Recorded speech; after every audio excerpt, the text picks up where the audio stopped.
Mais je veux te dire une personne qui a le don de vision.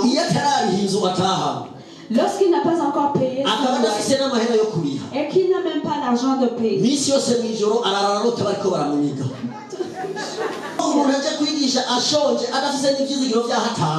Mais une personne qui a faim, sans espoir, tu verras ces exemples. Il te dit, un jour je suis allé prier. Je n'avais pas à manger comme aujourd'hui. J'ai rencontré Charles, il m'a donné 20 000 francs. Et là j'ai prié pour lui, c'est pour cela qu'il a une nouvelle costume. Qu'est-ce qu'il veut un peu? Il veut juste te motiver pour que tu puisses lui donner et qu'il puisse prier pour toi pour arriver à son objectif. C'est là où vient les faux prophéties. Parce que la mauvaise prophétie, beaucoup de fois c'est un mélange de la famille.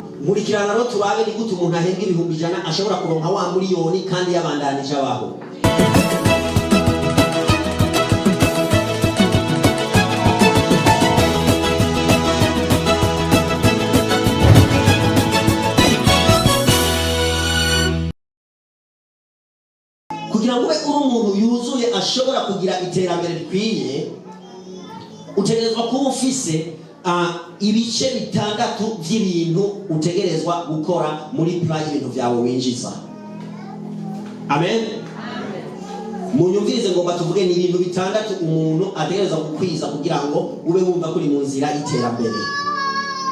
No kuvuga umuntu kugira ngo azatere imbere ategerezwa kuba afise ibiharuro bijanye n'ivyo afungura. Imana y'ijuru dufashe cyane. Ico ni igice ca mbere.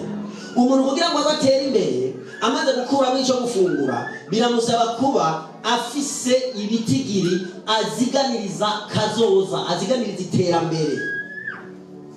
No kuvuga ivyo rero ni bya bindi Yosefu yatukonse yako twokoresha ibice 5% by'ivyo turonka. Imana y'ijuru dufashe cyane. Ushobora kugira utegerezwa kugira ikindi gice cyo gutegekaniriza uburyo uzokwivuza wewe kubera uragwara. Utegerezwa gutegekanya uburyo uvuga ati ndafise epargne ya assurance maladie. Imana y'ijuru dufashe cyane. Hama kugira ngo wewe urushirize kandi kugira ushike ku rugero rw'uko utera imbere utegerezwa kuba wiyumvira yuko navuze ko abakobwa batavyara bataronse abagabo. Aka kantu ngo kararaba cyane abantu bamaze kuba mariye. Claude batubwiye yuko ahinduye etat civil kandi ubu rero wa mwana wiwe ahejeje kutubwira ko akeneye ko azoba uwigitangaza, ahejeje kutubwira ko akeneye ko azoba umuhinga cyane. Biragusaba kubanza kwiyumvira, mbega wibaza yuko umwana kugira ngo azabe umuhinga bimusaba kugenda kwiga hariya mu ngwa hari iwanyu ruguru hariya Isonga. Niba ushaka ko ashika kwa bijya bintu mu vyurondera utegerezwa gutegekanya uburyo uzokwigisha uyu mwana n'abandi bana uzovyara. Kandi ivyo rero si kuva umwana atanga ishuri, ni kuvuba ukimuvyara utegerezwa kumenya ati ndakeneye ko azoba umuhinga. Tutanga utohoze ati mbega umwana ngaha mu gisagara kugira yigishe ishuri ishobora kuzomushobora kuba umuhinga yo kwiga hehe, hajya ahantu bahari amahera ngahe, mbega jewe ko atamahera mfise no yakura hehe. Imana yo igufashe cyane. Utangura kuyaziganya ukirika ijana amajana 5 igihumbi mugabo c'est-à-dire tu vas commencer à épargner, commencer à garder de l'argent. Atumwana wanje azokwiga haha. Et tu te dis mon enfant étudiant dans cette école. Utegerezwa kugira ayandi makese abiri. Tu dois avoir au moins 2 caisses d'autres. Ayo makese rero ngayaza gushwinjiza Imana muri projet zawe. C'est-à-dire ce sont des caisses qui vont t'aider à inclure l'Éternel dans tes projets. Utegerezwa kuziganya ukabuzi ko mu bintu byose binjiza muri munsi ategerezwa kuvamo ikigira 10. Tu dois compter aussi le 1/10 hakavamo bishikanwa aussi la dîme et aussi les offrandes de l'Éternel. reka rero tugende bukebuke kuri kimwe kimwe. Alors, allons petit à petit. Niwashaka kuziganiriza kazoza, Si tu veux épargner pour ton avenir, jewe nguma mvuga cyane ku kigira gatanu. moi je parle beaucoup de 1/5. Kubera yuko urasoma Bibiliya neza, Parce que si tu lis bien la parole de Dieu, Yosefu yavuze ngo uzigane ikigira gatanu cy'ibyo bimbuye. Joseph a dit de garder 1/5 de ce que tu récoltes. Imana nayo iriko irabwira abantu bariye ikigira cumi, Et lorsque l'Éternel parle de yavuga ati 1/5, niwarya ikigira cumi wari kuzana, l'Éternel dit que si tu manges le uzu dîner, yagarukane ngaha n'ikigira gatanu cayo. il faut l'amener aussi avec le 1/5 aussi. Gisigura n'iki giharuro ngo ikigira gatanu cy'ibyo turonka C'est-à-dire le 1/5 de ce que l'on gagne. ni igiharuro gifise akamaro.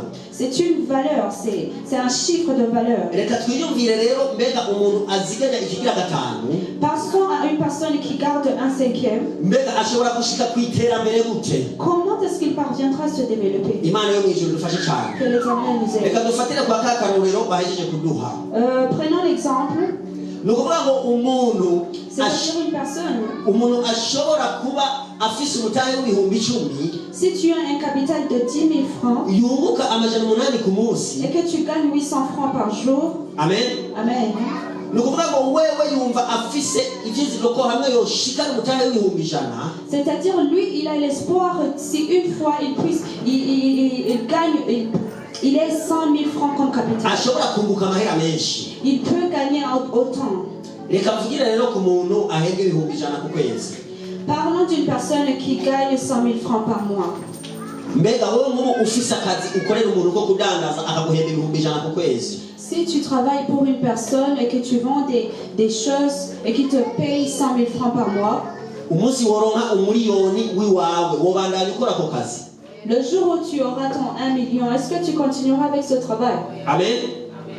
Ufise umuriyoni w'amanoti apana kuvuga ngo negeranije utu ukaraba umunsi umwe ugaharuka ugasanga urafise umuriyoni, wobanza utonda kudandariza umuntu aguhemba ibihumbi 100 ku kwezi? Est-ce que tu continueras à travailler pour une personne qui te paye 100 000 francs alors que tu as ton 1 million là-bas? Nkurikirana rero turabe ni gute umuntu ahembwa ibihumbi 100 ashobora kuronka wa muriyoni kandi yabandanije abaho. Nous allons voir comment continuer à gagner les 100 000 francs et avoir 1 million après. Gisigura ikigira gatanu c'ibihumbi 100 C'est-à-dire le 1/5 de 100 000 francs que tu gagnes, ni ibihumbi 20 n'amahasubire kugira sheke. c'est 20 000 francs.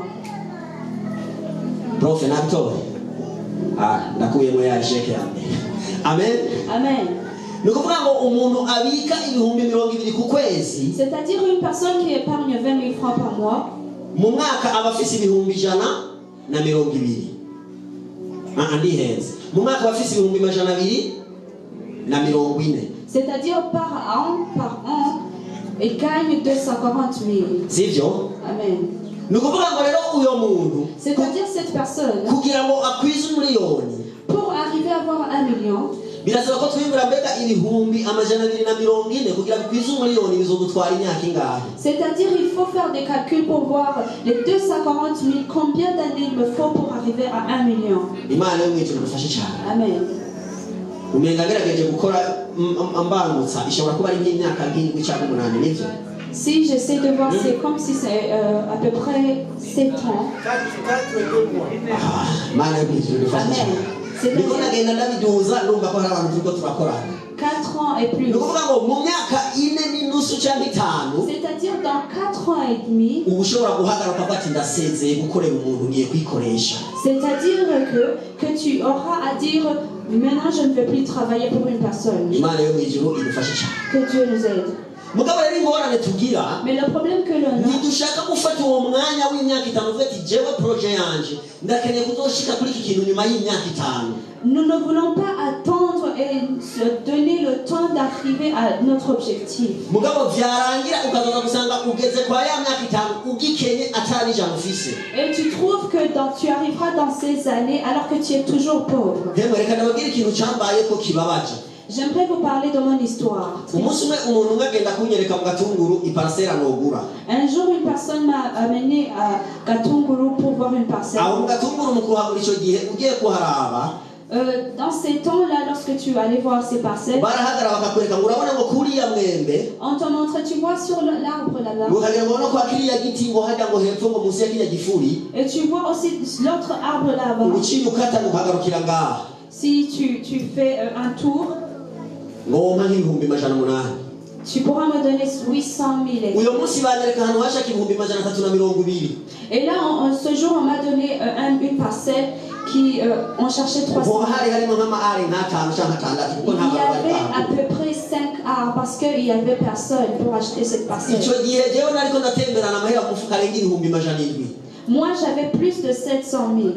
ijwi ryongorera rikubuza gutera imbere Et la voie là qui t'empêche de te développer, rica rinyereka amazi nahabonye ça m'a montré l'eau que j'ai vue. cyangwa ngo aha hantu ni mu mwonga jewe sinohaba Et je me suis dit, non, ici c'est une rivière, je ne peux pas habiter ici. reka ndakubwira ikintu kibabaje rero Et j'aimerais vous dire une chose triste. ha hantu nyene Le même endroit, mwa cya kibanza nyene le même endroit. nire turuvye nagiye kuhapangira umuntu inzu ndaburi ibihumbi ijana Je me suis retrouvée mwa wa mwonga dans la même rivière. vyarananiye kuhagura Ils n'ont pas pu acheter nagiye l'endroit. kuhapanga Alors moi je suis allée être sous une autre personne. abantu ba kera hari umugani bakunda guca Il y a une histoire.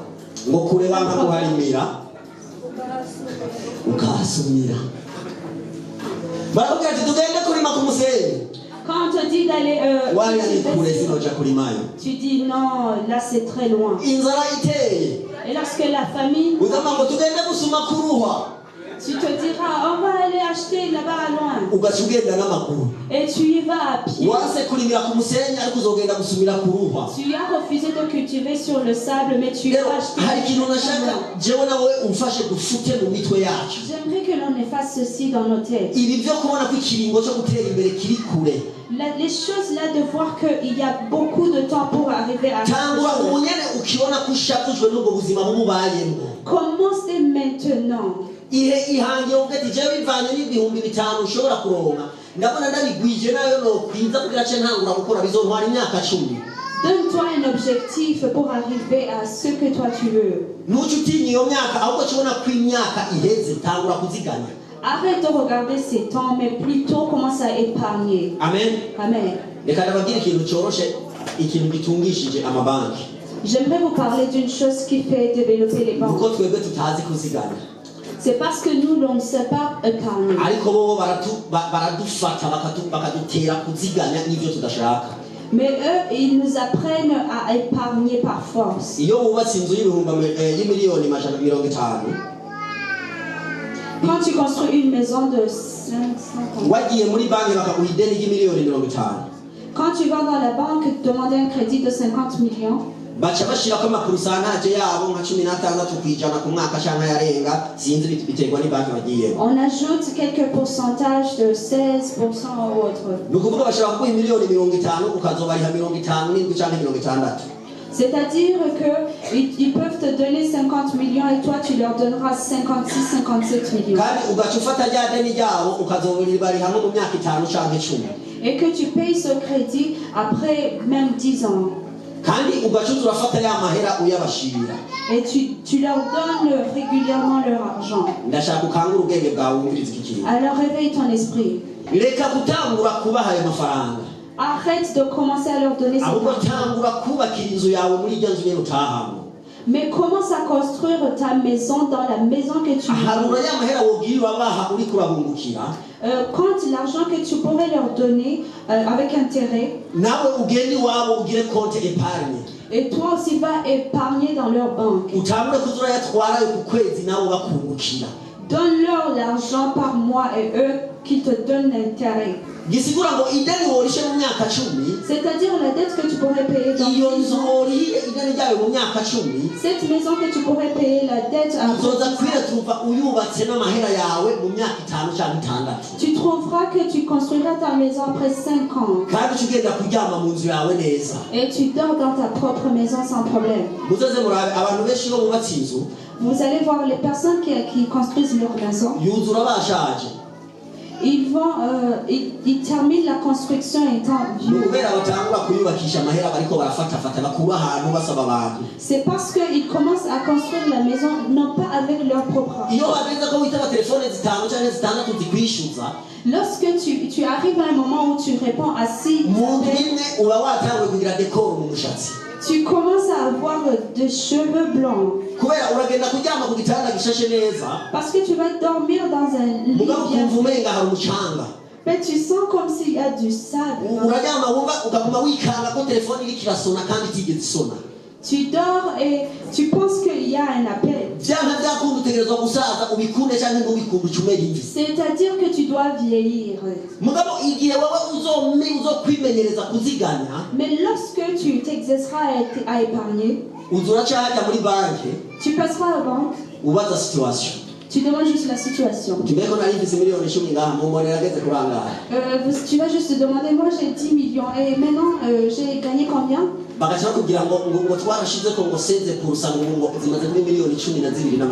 Et ils vont te dire, mais c'est à peu près 12 millions comme ça.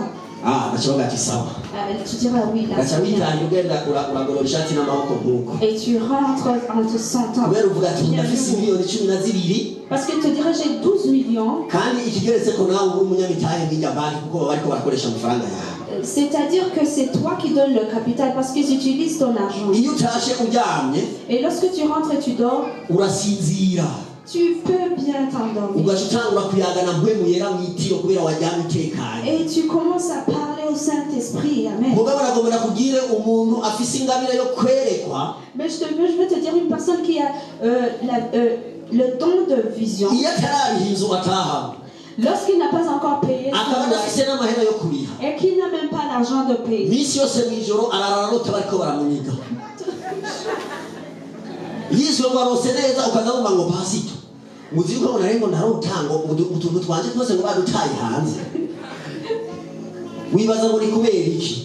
c'est pourquoi tes pensées ils ont pris la place du Saint-Esprit. Parce que tes pensées te disent qu'ils vont te faire sortir de la maison. Et tes pensées vont te dire qu'on va te chasser de la maison. Mais lorsque tu sauras que tu te dis que après 5 ans je vais commencer le chantier. Lorsque tu dors, tu commences à voir la nouvelle Jérusalem. Tu commences à dire, moi je ne mettrai pas cette place. Parce que ça sera dans la... tu vas mettre une nouvelle... Cette personne quand il va dormir, il fait de bons rêves. Et quand il vient Alléluia, tu sens qu'il dit Alléluia. Mais une personne qui a faim, sans espoir, tu verras ces exemples. Il te dit, un jour je suis allé prier. Je n'avais pas à manger comme aujourd'hui. J'ai rencontré Charles, il m'a donné 20 000 francs. Et là j'ai prié pour lui, c'est pour cela qu'il a une nouvelle costume. Qu'est-ce qu'il veut un peu? Il veut juste te motiver pour que tu puisses lui donner et qu'il puisse prier pour toi pour arriver à son objectif. C'est là où viennent les faux prophéties. Parce que la mauvaise prophétie, beaucoup de fois c'est un mélange de la famine. Et lorsque tu as de quoi vivre, cette personne vit par le Saint-Esprit. Pour pour te dire une chose, même si le Saint-Esprit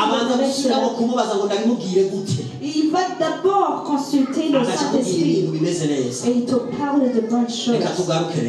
Retournons. Si tu parviens à épargner le 1/5 de ce que tu reçois, les 100 000 que tu travailles, et le 1/10 de ce que si tu gagnes, tu vas épargner 100 dans l'assurance maladie. Pour prévenir les maladies. Oui. Parce que lorsque tu as une carte d'assurance maladie, tu vas te faire soigner sans problème. Quand tu as un peu de grippe, j'aimerais vous parler de comment nous on parvient à se faire soigner. C'est comme ça que l'on se fait soigner. On te dit, quand tu prends le miel avec le citron, c'est là tu vas.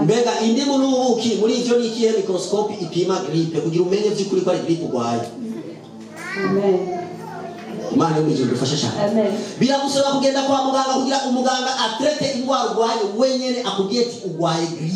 Il te faut d'aller consulter un médecin pour diagnostiquer réellement que tu as de la grippe. Alors là, tu sauras le médicament qu'il faut pour ta grippe.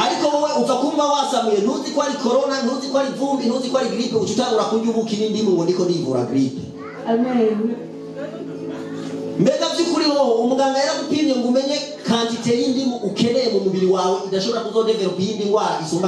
Est-ce que tu as consulté le médecin pour voir l'état de ta grippe, pour voir les médicaments auxquels tu as besoin?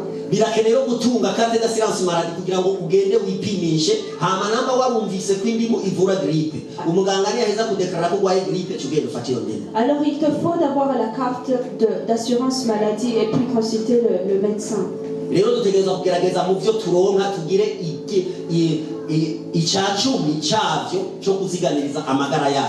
C'est bien d'épargner aussi le 1/10 pour notre santé.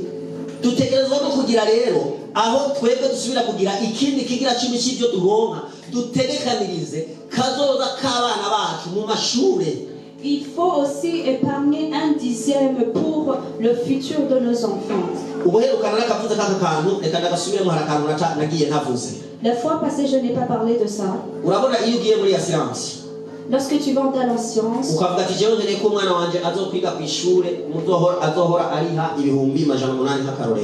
quand tu vas et tu leur dis que tu as besoin que ton enfant puisse fréquenter une école où on paye 700 000 et plus.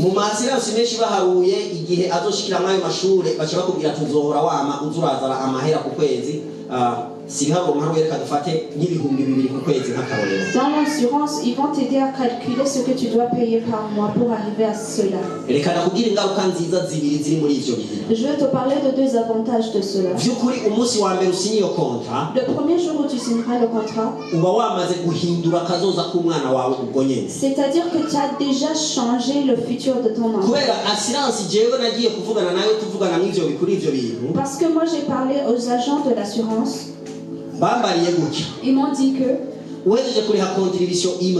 quand tu viens de payer une seule contribution, si une fois tu as un accident directement après avoir payé,